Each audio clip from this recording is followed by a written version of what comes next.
Bon, je suis revenu d'Abidjan.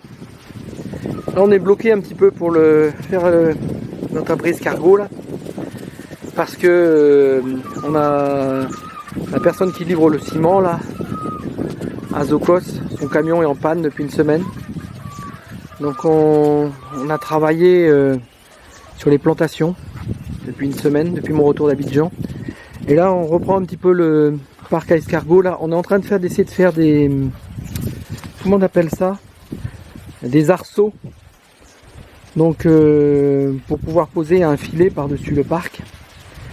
Donc c'est encore la méthode D, hein, parce que j'ai rien trouvé à Abidjan.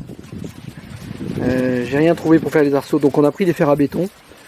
Et là on essaye de les courber pour essayer de faire pour qu'ils aient la bonne forme, pour les mettre donc pour pouvoir poser le filet par-dessus après. Donc on va faire des soudures après, latéralement pour tenir les arceaux. Donc on va voir ce que ça donne. Peut-être qu'on va pouvoir les mettre pour tenir les arceaux, que ça va tenir un an ou deux. En tout cas on va essayer. Et puis si ça tient, c'est comme ça qu'on fera le grand... si on voit au bout d'un an notre petit parc à escargots, les bambous ont tenu, notre grand parc on fera comme ça aussi. Voilà, on a reçu notre ciment. Donc on a recommencé à faire notre mur. Il reste encore 2 rangées et demie à faire pour que le mur soit suffisamment haut. Et après on va mettre ici, je sais pas si on le voit, il y a l'arceau qui est là. On va mettre ces arceaux là par dessus et on va essayer de les tenir latéralement avec du bambou. Pour repousser les fourmis et pour tuer les parasites sur les escargots avant de les mettre dans le parc, là, on va utiliser 2 arbres. Donc le Nîmes là, donc c'est des arbres là qu'on a plusieurs sur notre terrain, et on va utiliser un deuxième qu'on vient de trouver à Abidjan. On a eu un peu de mal à trouver. Ça s'appelle du Vernonia, ou c'est plus connu pour les Camerounais sous le nom de Ndolé. Donc c'est pas utilisé beaucoup en Côte d'Ivoire, mais au Cameroun ils mangent ça, ils font des repas avec là, ils font une sauce feuille je crois, amère de feuilles.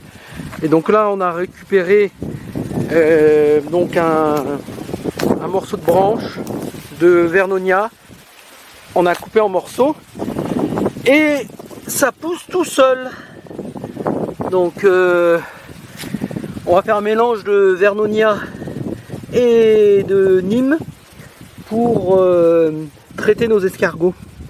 Donc là pour ce Vernonia on peut remercier le mari à Fatou là qui s'en est procuré avec quelques coups de fil là, et puis il a réussi à trouver une Camerounaise là qui allait nous chercher une branche, et j'ai été surpris comment ça a pris facilement là. On a planté une dizaine, il n'y en a aucune branche qui est morte. Donc voilà, c'est parfait. C'était une étape quasi comment ça s'appelle, indispensable là, pour réussir l'élevage d'escargots. Donc c'est bon, on a les 2 plantes là qui nous permettent de traiter nos escargots.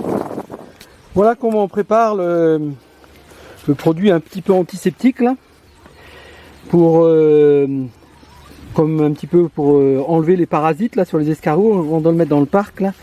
Donc ça c'est du Nîmes, des feuilles de Nîmes. Donc on les fait tremper quelques jours dans l'eau, et je peux vous assurer que ça sent très très mauvais. Ça sent vraiment comme un produit insecticide quoi.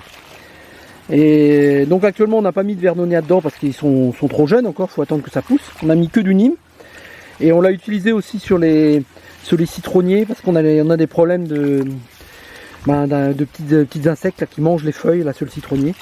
Et on a mis ça a l'air d'être très efficace aussi. On voit les feuilles, les nouvelles feuilles qui apparaissent qui sont pas mangées. Voilà.